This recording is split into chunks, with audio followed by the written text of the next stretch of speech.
Hi, Alreen. Welcome to the Women Waken podcast. Oh, thank you for having me here today.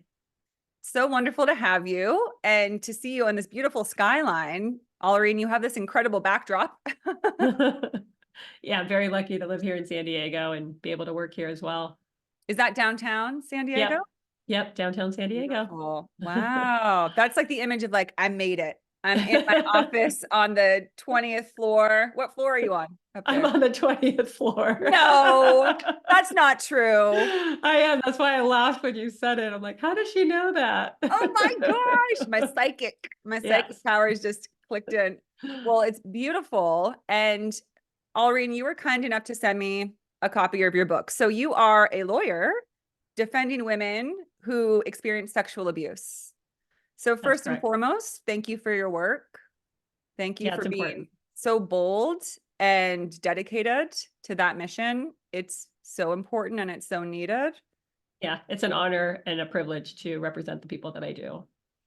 Yeah, and they are so lucky to have you. And then you authored the book Fired Up, Fueling Triumph from Trauma. I have it right here. Yeah. I have had it by my side since I received it. I absolutely love it.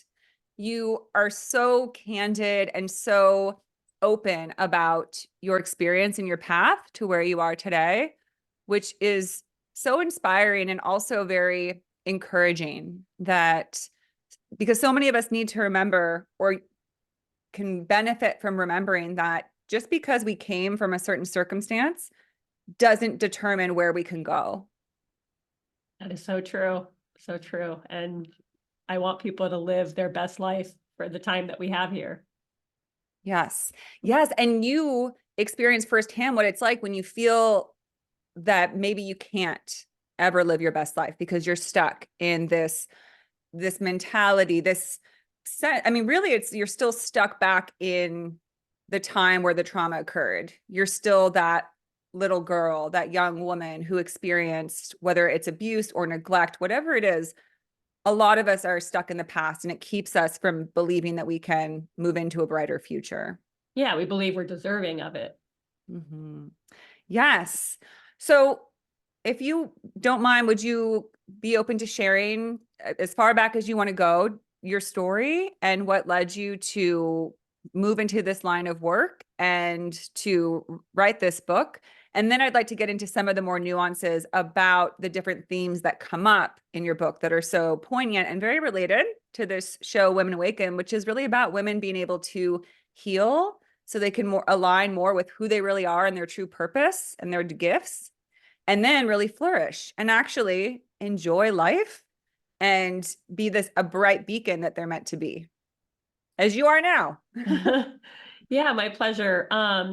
So my abuse was when I was a child, all growing up, it was, in the hands of my father. My father was very abusive in all the ways. He was emotionally abusive, he was verbally abusive, and he was sexually abusive. And when I was going through it, I felt alone. I felt really hopeless and helpless. And I just became part of life. Like I didn't know things could be different.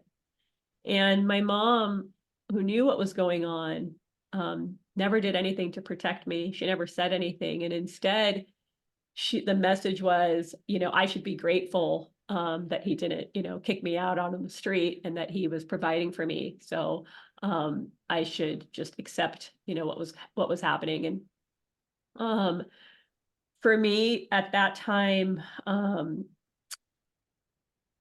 visualizing something different. I didn't know what it was. So I got it from TV. I watched a lot of Brady Bunch. And that just gave me a look as to what life could be like. And so that's really what I, at that time, hoped for. I just wanted to be happy. And that's what I, asked for when I would go to bed and pray. Um, and then when I got to high school, I learned that I could go to college. Nobody in my family had gone to college before. And I learned I could go to college. And if I did, I could get out of my house. And so I put all of my attention on that. School came easy for me. And so I was able to, figure out how to do college applications and got myself into college. And that was, monumental, to get out from an abusive home. Like, it really was a big shift. And I met some really good friends. I met my husband, and just seeing people who had a different life than me was really transformative. And after college, I got to law school, went through law school. And at that time, I knew I wanted to represent the people that were being abused or victimized or taken advantage of. Like, that's just where my passion lied. So I went and worked at a law firm that did that. And then I started my own. And that's the work I do now. I'm a women's rights attorney. I represent women, and I've kind of taken my trauma and I use it to fuel myself to stand up for those who are being abused, because I didn't say anything when I was young. My mom didn't say anything when I was young. And now I can't not say anything. And so that passion is what's needed. And it really makes me a very effective lawyer, because it just comes out naturally. I don't have to make it up. I feel it for my clients, and I can advocate for them like I'm in their shoes. So that's kind of a nutshell of where I started and where I'm at. Yeah, that's beautiful. Thank you so much for sharing that. And then to go back a bit, Alreen, some of the parts of your book that really stuck out to me, again, the whole thing is beautiful, but when you first went to college and you did get out of that environment, it wasn't the end of your battle. And I say that as if we don't all know that, but I think it's an important thing to distinguish, because when the abuse ends, that's when really everything begins. And I love your book because it explains the repercussions that you felt mentally, physically, and emotionally because of the years of abuse that you had. And so if you could share a bit, because it first started out in college, where you described that, you felt liberated and you started journaling and you're actually writing out and putting out like what happened to you for the first time, and you were coming to terms with it. But then it started manifesting as anger. And so that's really interesting, because a lot of people, when we feel we've been hurt, we've been abused, it's so hard to sit with that. And there's still this resentment and anger, and it can be directed at other people who don't always deserve it. They don't deserve it. Yeah, they don't deserve it. Yeah. But I didn't know any of that. So like, that's kind of what the work has been, is to come to this awareness. So that's correct. I got to college. I had left the abusive home. I'm liberated. I feel wonderful. And I start journaling because of, one of my friends journals, and she's like, you just put in things in a journal that you don't want other people to know. And I was like, oh, okay. And so I started journaling, and it just flowed. It was like all of these details of what had happened to me growing up just came out on paper. And then we went to Burning Man, and I took this thing and I burned it, because I'm like, why am I keeping all these memories? And I burned it, and I thought I was done. Like, abuse had happened, I had moved on, and there was nothing left to do. And what started happening was I was constantly triggered. And at this time, I didn't know I was being triggered. But if I felt like somebody was being dishonest or manipulating me in some way, I would rage at them. And sadly, the person who got the brunt of it was now my husband. And I just assumed that it was him, not me. I didn't realize it was triggers from my past of when I was being, lied to and mistrusted by the people that were supposed to be the most trusting people. And I didn't say anything then. It was that anger that was coming out now against someone who didn't deserve it. And I didn't learn that until later, when I got into therapy, that those are triggers and that's what's happening. It also started manifesting. So it was affecting my relationship, with my husband, obviously.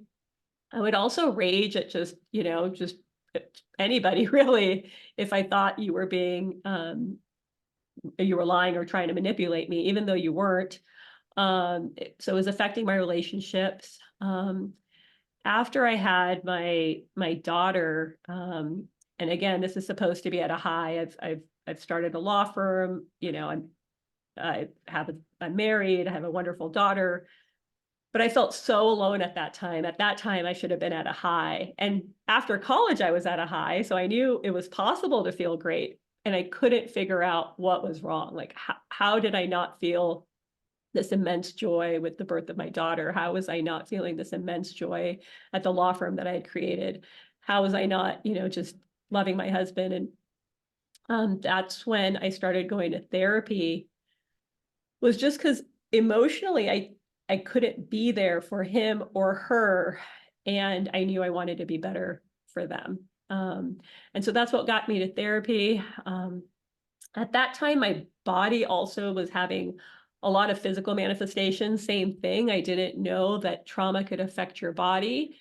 And so I kept going to this one doctor. And luckily, she's the one who kept telling me that there's something in your past, there's something that you're not feeling that you experienced. And I was so mad at her because I was like, how are you not fixing this problem? And she's like, because it's not something you can just give a pill to. It's deeper than that. So I really started doing a lot of work. I started with journaling, but I started therapy. And therapy for me, I thought, you go to therapy, tell the therapist what's wrong, he fixes it, you move on. And I still go to therapy now because new things still come up. And those are, I think, like what I have learned is that you're never done. It's a journey because new things will always come up for you, and you have to learn how to address them and where they're coming from. And so I now call it a journey. There's no destination. And now I kind of chase the high of feeling good, because I want to, when things come up, I know there's a way to get out of it. But you kind of have to reuse some of the tools that you did. So I don't know if you followed all that, but. Oh, totally. No, I'm right with you. I mean, Okay. most of it is fresh in my mind because I've just been Okay. reading your book, and I actually would like to read a passage from your book because interestingly, it connects directly with what you're saying. And it's one that I flagged and highlighted because I loved it so much. Sure. And you state, when you're ready to imagine a different life for yourself, know that there's a world of resources out there to help you on your way, but no one rule or guidebook to follow. It's about trial and error, finding what works for you and what doesn't. In this book, you'll get a glimpse of what worked for me to get to this point. That doesn't mean those things will work for you. The only thing that's true for all of us is that we have to want something different badly enough to take the first step towards healing. Even if you don't believe yet that healing is possible or don't even know what the first step is. Coming to this realization took me a long time, and understanding came in bits and pieces. The journey to healing didn't come in a straight line, but in fragments, and there is no end. That's part of your introduction, Alreen, and I thought that was so powerful because I think about that sometimes. I think, gosh, I'm still not done with this. It still hurts. It's still, and I needed to hear that the day that I read this, but it's okay. It comes in bits and pieces and bursts and then, breaks. It's not a straight line, because what happens is life happens, and life can bring up surprising responses. You meet a certain person, you're challenged in a certain way, and it brings up parts of your healing that you didn't realize were still needed. And it's beautiful that those things help facilitate it, but it can be jarring and alarming when that happens. But I also love that you say there is no end, because here's the other thing. This is a spiritual podcast, right? So I'm into the woo and the spiritual. And there is this idea of, okay, we're evolving. And so we're moving on, we're releasing our pain, we're releasing our trauma, and we go on, and you'll know that you're ready when you're fixed, right? Like it's over, that thing is over. But what I've realized is there's certain things that I think I'm always going to be a little bit sad about. I don't think there's an end to it. There's certain things that I'm always going to have a little trouble with, and there's no end to it. And that's okay, because it's such a strong part of our experience in this lifetime that sometimes it takes the whole lifetime to move through it and to have those, little bits and pieces that come to you. So I just thought that was so beautiful. And your writing in general is gorgeous. So I appreciate your words. No, thank you. But yeah, I mean, it's so true, and it can be frustrating, right? It's like, especially for us, that have gone to school, have careers, and did the things we've wanted. We do the things, and then we get what we set out to do. And so for me, it's like, that's how it was with healing. It's like, wait, I did all the work. I went to therapy. I did the journaling, I did, and why am I still having trouble?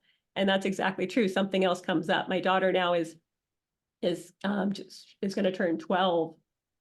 And at that age, I was being molested by my dad. And so for me, it's, I guess what you're talking about, feeling hurt. It's like, I'm still hurt by the childhood I didn't have. And you wonder what life would be like if you didn't go through the abuse and I didn't have that experience. But then I remind myself, she is exactly that. I get to see her life, that's the life of what a healthy, childhood looks like, So, so it's beautiful to also see that, that's my main, and I'm able to create that and stop the generational trauma. And so that's when I give myself a pat on the back. Absolutely. And you deserve it. And And on that note, Alreen, I have to say that I just read the portion of your book where you talk about how you're not angry at your father and that you feel like you should be, and that you were told by your therapist that you should be. And I'm a therapist, and in the kindest way, I'll say that I don't align with her thought, with that rule of thought. I'm sure she was coming from a place, she worked with you. I don't know the situation, but I really appreciated that you said that. And when you just talked about your daughter, it made me realize the fact that you're not angry at your father is what's going to break that generational thing. And we got a thumbs up. Oh. Those things pop up randomly now on Zoom. Because when children are very intuitive, they're very sensitive, and they can feel energy. And if you still carried that, and if you decided to, or if you felt that anger, she might have felt it. And it's okay. I mean, wherever somebody is, but I just wanted to say that because as I read it, I thought, I think that's amazing. What a beautiful thing to not carry that burden of anger. Yeah. And it also shows that it's a level of understanding, because in the book you also talk about, sorry, obviously I love so much of your book because I've had this too. You realize that in some ways you were like your father.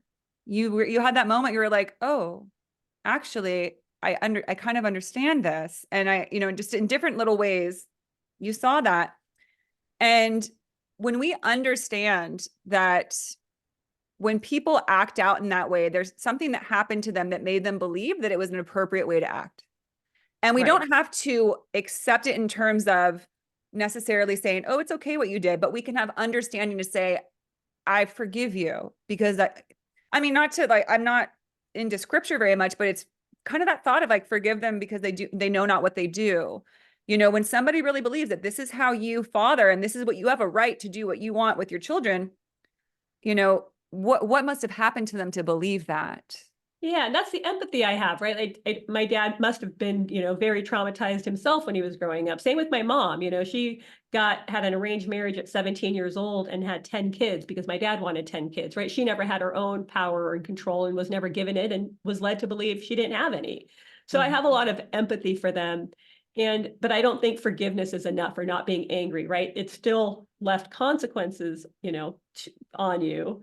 And then you have to do something about it. So, and I have the whole chapter in my book. You didn't make the mess, but you got to clean it up. It's not your fault, but you got to do something about it. And that part gets frustrating, I would say. It's like, God, I still got to work on this, or this is coming out still.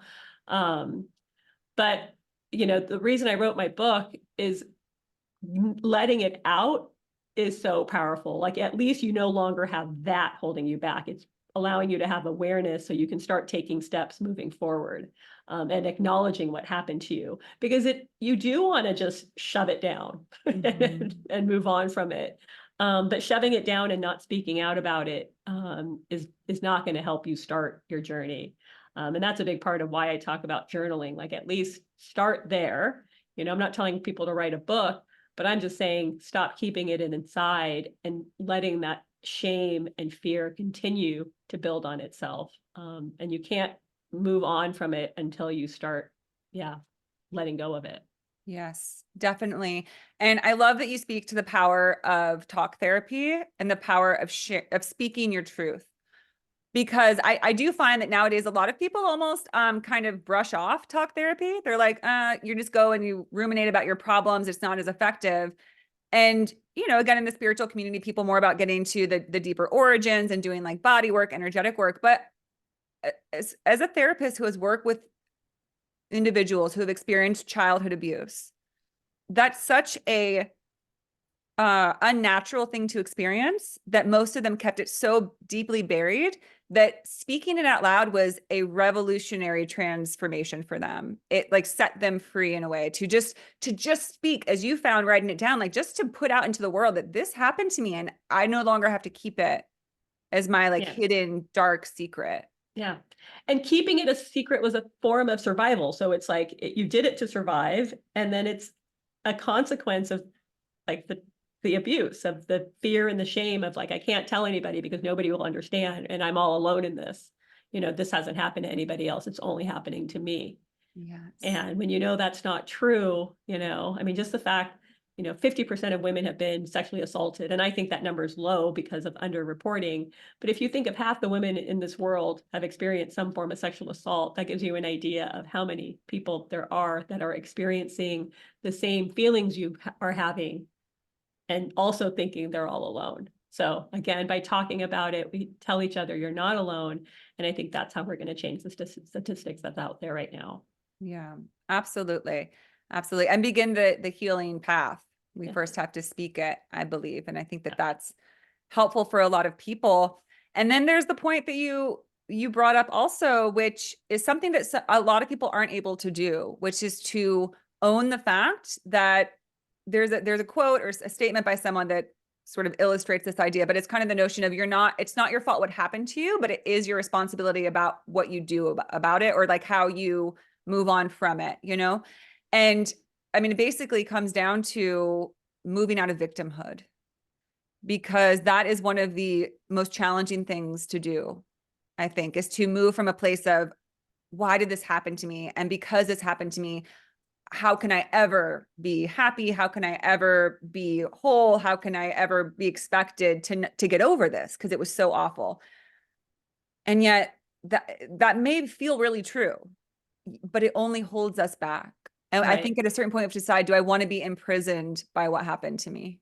Or do I want to do the scary thing and take ownership, even though it wasn't your fault? It was not your fault, the things that happened to us, but we got to work with where we're at. And that sounds simplified, and the pain can be so deep. But when people are courageous enough, it's possible. Yeah. And I don't even think that I had the courage to do it. It was, for me, it was really focusing on somebody else besides myself. Like, I didn't think I was good enough to deserve a better life, but my husband and my daughter were. So for me, it was focusing on the why. I wanted to be better for them. And eventually it turned into wanting to be better for myself, because you saw the effects of what it could do. But I think for people who can't even take the first step, it's like, focus on why you want it. You want that better relationship, or a more loving relationship, or you want to get closer to your child, or whatever it might be.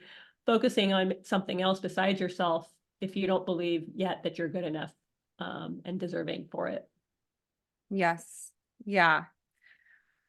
So what would you say was what happened after that? Now that you've kind of, once you were able to address your physical symptoms, your mental symptoms, like the stuff that was keeping you stuck, and then the, outbursts and anger, what happened then? Do you feel like you were able to be more present with your life, with your family? Did you show up differently at work? Because you are a lawyer, as you said, you defend these women, you're in court. It's a very high energy, high powered job. And do you feel like you still showed up the same way, or did anything shift for you once you moved into more of a place of knowing, owning your story, owning yourself, and healing a bit from that anger? Yeah, everything got better. Relationships at work and the way I showed up got better, because what I was mentioning before, the triggers, I didn't know I was being triggered, but once you have awareness of them, you can take control and harness it. And I was talking about that, I think, earlier when we started. So I would just go off. Some guy would piss me off, and I would just go off on him, opposing counsel, or sometimes a judge, which isn't the best way to behave. You become like you're crazy or you're angry. But if you can control that anger and that passion that you feel, And you can be made more effective when you don't come across angry. And so that's what I learned to do. So it bettered my skills as a lawyer because I still had the passion, but I was able to control it and say it more effectively, and coming across passionate as opposed to angry, if that makes sense. Completely. And I'd Yeah. love to hear a little more about that because, you know, I think especially as a woman, men will say, oh God, she's so hysterical. She's so worked up. Oh God, and not that we have to prove anything to anybody else, but there is a difference between being so frustrated and angry that we come across in sort of a more attacking way versus being in our power. Because that's always strong, powerful words said in a more direct, calm manner, like a true, like just bold way is always more powerful than feeling like you're just kind of, ranting or just enraged. How did you, I For mean, sure. what did you, because you just said you were able to do it without the anger. So did it just naturally dissipate and you just Sorry, found yourself speaking stronger? let me rephrase that. So I'm still angry by whatever happened. The anger is I'm still still there. pissed. I'm still pissed. But I'm not just kind of what you said. I'm not just ranting. My thoughts are very, I have them together. I have the awareness of the anger. I guess that's the difference. Before I would be angry and I wouldn't even know what was happening to me. But now I can, once I started having the awareness, and the awareness came by feeling it. And this is some of the other work that I did. I did inner child work because one of the other parts of my healing journey was going back to the place of abuse and feeling how I felt. Because back then, for survival, you didn't want to feel all those feelings. They were terrible. So you suppress them all. And so one of the things that I did was inner child work to feel the feelings of the abuse, super painful. But it allowed my body to stop fighting itself. And that was a big way of how I healed my physical symptoms that I was having, was because my body was fighting itself. I didn't want to feel those feelings. But once I did, I kind of let them dissipate that way as opposed to fighting it. So with that, when I started acknowledging feelings and how things felt in my body, I did the same with anger. I was able to feel when I was starting to get angry, I could feel my entire body getting hot, like really hot, like it was on fire. And then learning to take deep breaths in that moment to kind of get my mind not from going all over the place, to get it calm, still be angry, and then make the argument that I wanted to make. As opposed to just rambling or ranting, a lot of fast moving thoughts. And so that's how I've harnessed my power and how I've become even more effective in representing women that have experienced abuse. Yes. Yes. And I love that you say that because in my personal life, in this last year, I had a lot of challenges with my family, right? Stuff coming up from our past and things that transpired. And I recognized, just as you said, that when I would try to express myself, even though I had a case, I had something to say, but I turned into this angry little 10-year-old having a tantrum. I was accusatory. I had that feeling, that fire, your face gets red and you're just angry. And I had to step back and I had to say, I need some space because this is something that I need to explore with you, but I am seeing that I'm too angry. There's too much anger here. There's too much that I need to look at before I can have this conversation in a level way.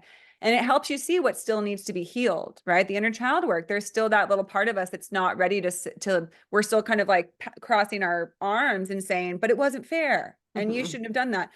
And again, it doesn't mean that that's not true. Yet again, what are we going to do about it? We can't change the past. We can't change who our parents were and what they did.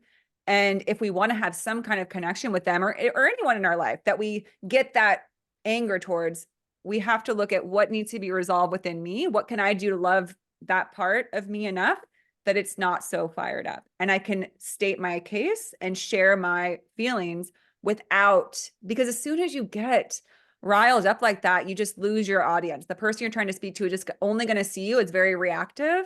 And people don't respond to reactivity well. They get defensive, right? If one person reacts, the other person reacts, which I'm sure you know as a lawyer is what keeps from effective communication. Yeah. people just yelling, no one hearing each other. We have so Right. much of that in our world right now. Yeah. And to me, that's when real change happens, is when we move to a place where we're no longer being reactive or accusatory, then we can actually effectively communicate towards resolution. Yep, totally agree. Yeah, and you're way more persuasive, right? In the arguments you want to make and to make your case, you become way more persuasive. So really, I think it starts with having the awareness of it. Like, whereas before I had no awareness of it. And now I'm very aware. And then same thing, if something comes up, that's like, oh, wow, that's really making me angry. I wasn't expecting that. Identifying like, where is that coming from? Because it's usually not the person is not making you angry. It's Yeah. something deeper than that. Yes, absolutely. And then I'd like to read another passage that highlights your inner child work that I really appreciated. So was when you're kind of at the height of your physical challenges related to your trauma that was manifesting physically. And you share, doing the inner child work helped me accomplish all that. To truly inhabit who I was back then, I couldn't avoid feeling what I felt when I was a kid. Except this time, I had myself today to help process those feelings and provide comfort. I'm here, I told myself, and that means everything will be okay. I will not have to suffer eternally. Somehow, that practice also helped soothe the feelings I had while re experiencing them. I got to play the role of supportive parent for myself, and it helped me heal. After all, when I told my child self that things will be all right, I was beginning to know that it was true.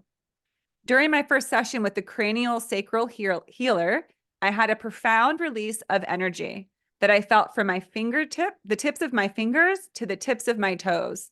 I'd never felt anything like it in my entire life, and I haven't felt anything like it since. That's when my bleeding stopped. All by itself, it was done. I gasped when I read that, because you Yeah. take us through your whole journey of that struggle, and I just couldn't believe it. I was like, oh, what? That did it. It was gone. Oh my gosh. And I was so excited, but also just amazed by the power of the release of the emotional. Yeah. That had been carried for so long. So Yeah. Yeah. yeah. It's so beautiful for you to share that with us, because there are so many, especially women out there with these lifelong chronic conditions, because but men as well, we're all told to stuff things down, to not show what we're really feeling, to, just move on, just move past it. But what I loved about your story is that idea that if you try to just push forward, because you're successful, you're intelligent, you're driven, you could have just kept pushing forward, but you were falling apart because of, like, internally, people couldn't Yeah. see it. You were still Right. showing up, you were a mom. But I just think of all the women out there they look like they have it all, but they have all these conditions and everything, because they're just running from that thing that they don't know how to address. Most of us don't. And you did. And your voice is so needed, Alreen, because you are the successful woman. Because to be honest, when you're out there in the spiritual world like I am, some people don't take you seriously, right? They're like, oh, another woo person. But someone who's like, yeah, I'm a mother, I'm a wife, I'm a lawyer, I defend women, and I also know the power of healing. Yeah. Yeah. Yeah. And that's why I wrote my book, because I want all women to experience it. And now it's just because life is so short, and you should be living in the best way possible. So it's going to require some work, though. It requires some effort. And I wish there was a magic pill that we could all take and have it all go away, but it doesn't work that way. But then that's also kind of the human experience. Yeah, Like, that's true. I personally think that's why we're here, is we wanted to know it firsthand. I don't think that life on this planet is meant to be effortless. I think we go through that grit because we're learning something so deep about the experience of being human and living through this life and getting to know ourselves, because that's the only way that wisdom is gained, That's true. right? You That's gain true. wisdom. If our life was just this breezy, nice ride, it'd be pretty, it'd be fun, but we wouldn't know the depths of what we're capable of. Yeah, and we're capable of a lot. We have a lot of power. So it's just getting it back. We do. So what do you share when you're working with clients that come in, and you wrote this book, and I imagine women reach out to you? What are some offerings you share with them if they're like, I don't even know where to start? Like, do I go to my abuser? Do I tell somebody? Like, how do I work to, address what happened to me? How do I stand up against my abuser?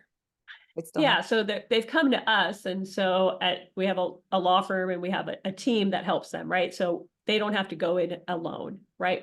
They're developing their team, and we're part of it. We have a survivor advocate on staff to help them with the emotional process of standing up to their abuser and going through litigation. And then we always recommend, if they don't already have one, a therapist. It would be helpful for you to have that part on your team as well, as you process these feelings, as to what happened to you. And I also tell them, I know it's really scary right now. I know it seems really hard. You've never done anything like this, but you're not alone. And I can promise you, at the end of this, you are going to feel empowered by standing up to your abuser. And you're going to leave better off, even though it's hard for you to see that right now. But we've represented, a number of women, and they all feel better when at the end of it than they did when they started. I can imagine. Nobody stands up to their abuser and says, "Oh, I wish I hadn't done that." That never happens. Yeah. Yeah. And again, there are people, whoever finds you is very fortunate to have the chance. Do you share your story with people you work with? I don't, because I don't, I mean, if it comes up, then I do, but not initially. I mean, because I'm, there to hear their story. Yeah. And so I want them to share what happened to them. But that was another big part of wanting to write my book, because my clients have to share their story, they go public with it, and they have to be cross-examined about it. And I think they're so brave for doing that. And I wanted to let them know that I understand what they're going through, and so I can share mine too. They don't have to go through it alone. Yeah. How wonderful. And then I'm curious, Alreen, because you do speak about the Me Too movement in your book, about how when that first came up, it was sort of this sense of, oh, wow, people are actually, because you had gone through your journey by then, but you had, there wasn't there was nothing like that movement until then, right? There wasn't people just coming out and saying, yes, this happened. Do you feel that this is do you think it's had any impact in terms of it happening less in the workplace, in terms of people being more mindful of, oh, it's not actually appropriate to push someone to try and get what I want physically from them, or to call them out on what I like about them physically, just because I feel like saying I want to be thoughtful of this other person? Do you feel like it's made a difference? I think it's made a huge difference. Yeah, maybe not a huge difference, but I think it's made a difference for sure, of women being able to speak out, and knowing that they're not alone in doing it. Because that was the scary part before the Me Too movement. All the women thought they were all alone, and they wouldn't have the support. And after the Me Too movement, they're like, well, if she did it, I can do it. Or, I don't want her to do it alone, so I'm going to say something as well. And that's kind of what the movement started. And it has now just, we've had a lot more laws as a result of it, a lot more awareness that this is not appropriate conduct in the workplace, because the laws always existed. It's just now women know that the laws will protect them, if they stand up and they're not alone. And I think companies are taking it a lot more seriously. And because again, the awareness is there. Like, okay, yeah, this affects our workplace, this affects our employees. And we don't want that type of work environment. I'm not saying it's, over, right? I mean, we still get cases every single day. Right now, a big focus for us is educating high school students, because we've had just a number of young girls who are entering the workforce who are being harassed because they don't even know, what's permissible conduct and what's not. Like, oh, it's my boss, I guess that's okay. And so educating high school students who are entering the workforce for the first time, I think, is really important, because I want them to have a good, wholesome first job, and not one where they come to believe that that kind of conduct is acceptable. Yes. Women finding their voice is so pertinent right now and so needed. We've been finding it for a while now. But there's so much more. We still are not heard as often. We're not allowed as much airtime as others to speak up. And so many women still feel that it's not safe to speak. And for a lot of them, it isn't. Because unfortunately, in different corners and crooks of different industries and places, there's still a lot of harassment and oppression that happens for women, that they're just sort of told to I not feel like speak up. that. Yeah. Yeah. Yeah. So the more, Even culturally for a lot of people, right? Culturally, they're just not supposed to say anything. And it's shameful for them to have even, had that kind of experience. And so you're fighting not only, the societal barriers, but the cultural barriers as well. yeah. And Um, then would you like to share a bit about that? Because you also talk in your book about how you are the only one in your family, because you weren't the only one that experienced abuse, but you were the only one that spoke about it and acknowledged it. And if you'd like to maybe share what that was like for you and how you were able to still stand your ground, because I think for so many, when they get the sense that, oh, it's not safe and no one else is talking to my family, so I'm not going to. Why would I want to do that? I don't want to be ostracized. So it takes a lot of courage to do that. yeah. So my sister above me actually did say something, and that's how the sexual abuse stopped for me, because she said something. She didn't make it public, and nobody else in my family has made it public. And so, you know, I guess I'm in that part of my life right now. They're not, I would say they don't understand. They don't understand why I needed to make it public. Why did I need to share the secret? Um, and only thing I can tell them is that because we need to heal ourselves, keeping it a secret is only hurting ourselves. We can't be traumatized more by letting it out. We can only just continue to be hurt by keeping it in. And so how does that feel? It feels a little alone in my family at times.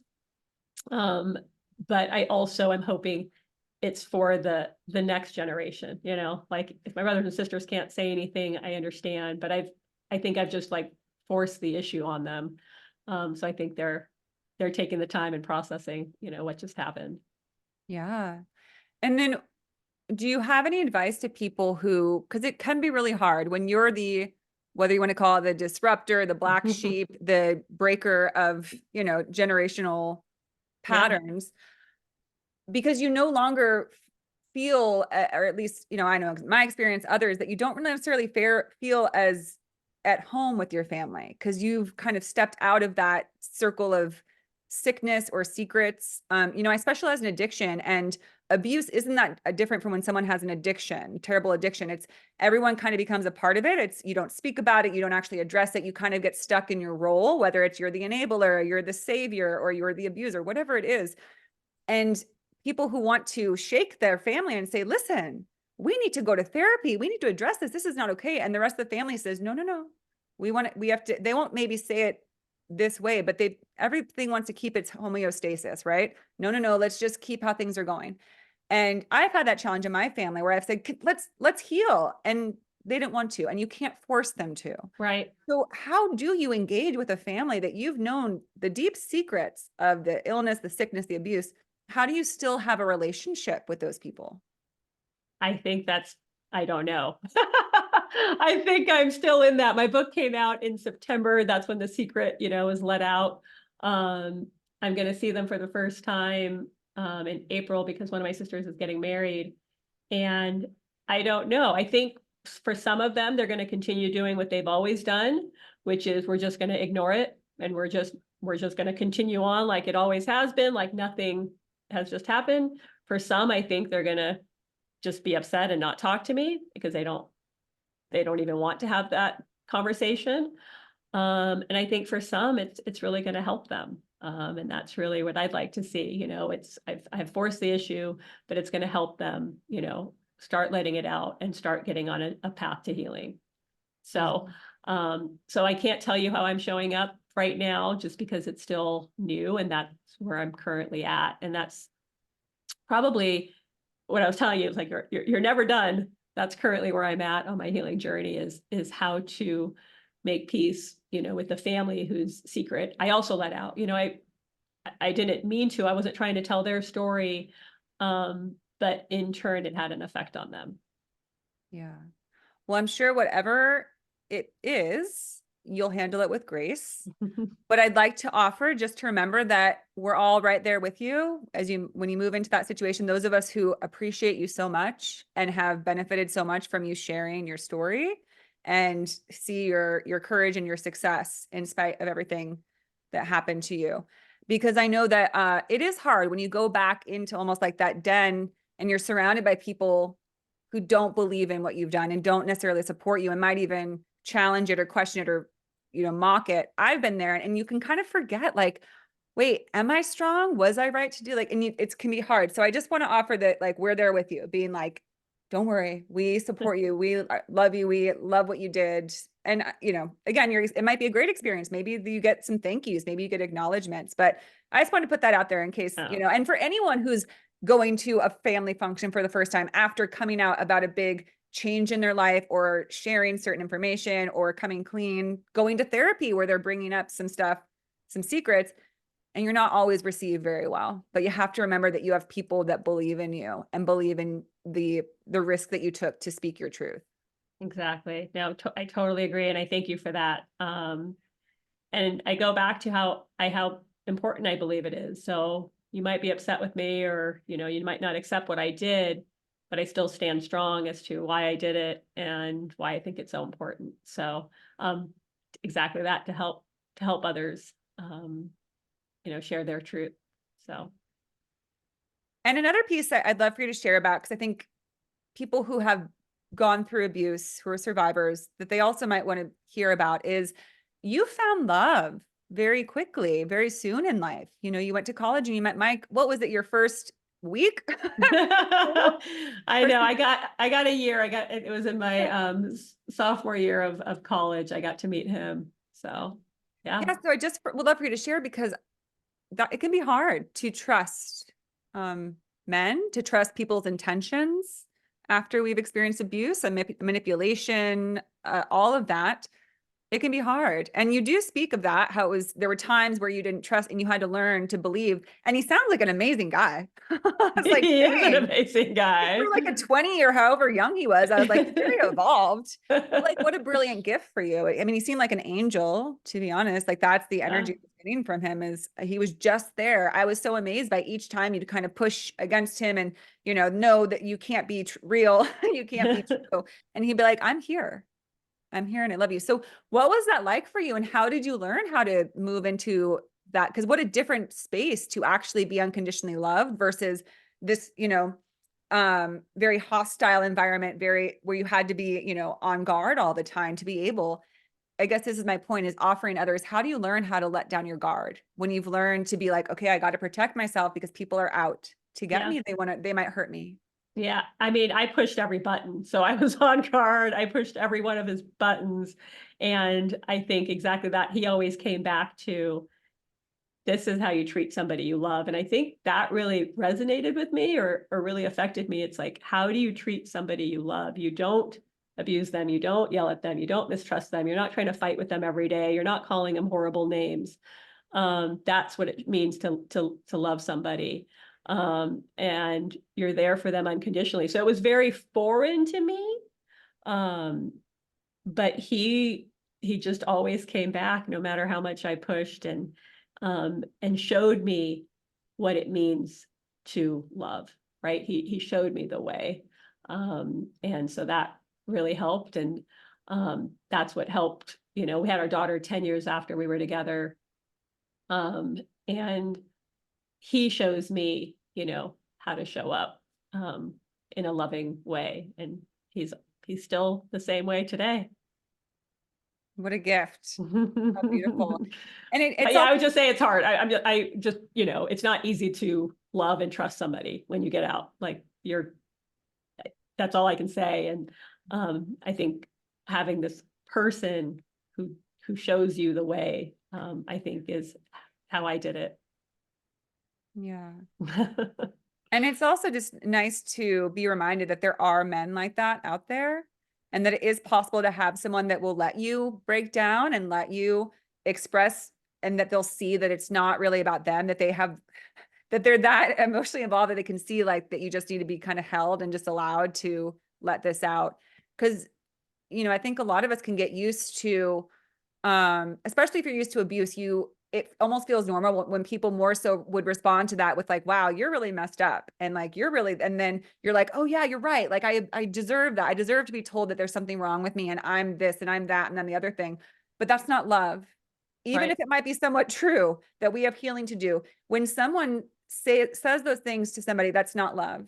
Right. What Michael did was love because he saw that it was just your pain and he was like, I'm going to sit here with you. That's remarkable, but it exists. But it You know? exists. It Yes, it does. does And exist. it's such a Yeah. nice thing to remember is because I really do think a lot of women are like, well, what am I going to do? There's, I've been on Tinder way too many times. I'm just going to settle for this guy who, barely pays me any mind and is critical, but he stays around. That there are angels out there. There are incredible men out there. Yes, exactly.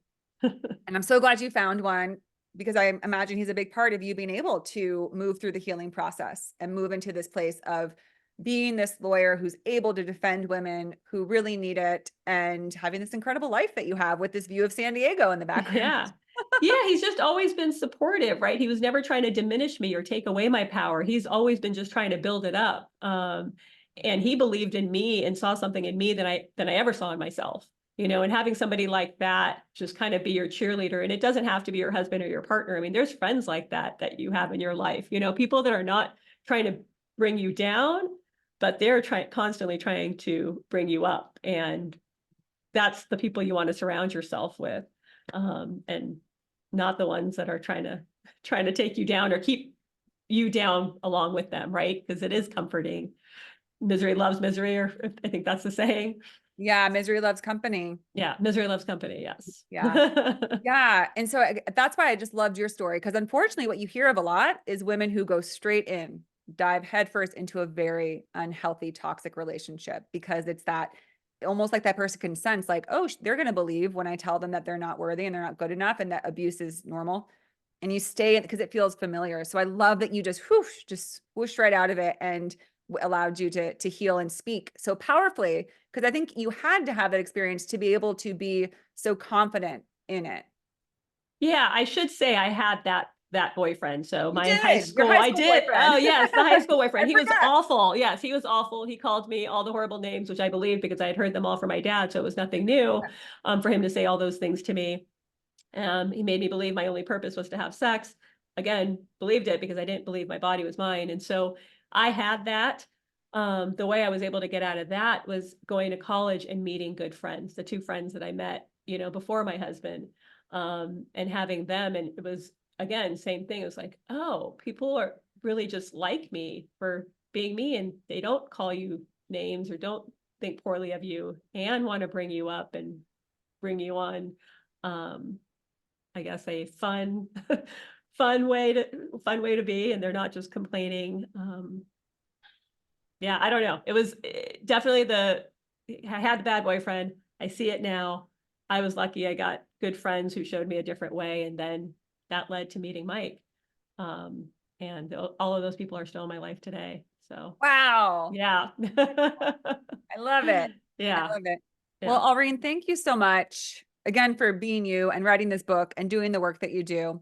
Are there any last messages that you'd like to leave for anybody listening who is thinking, oh, wow, maybe I could also look at what happened to me. Maybe I could go seek out counsel for, you know, speaking about what happened.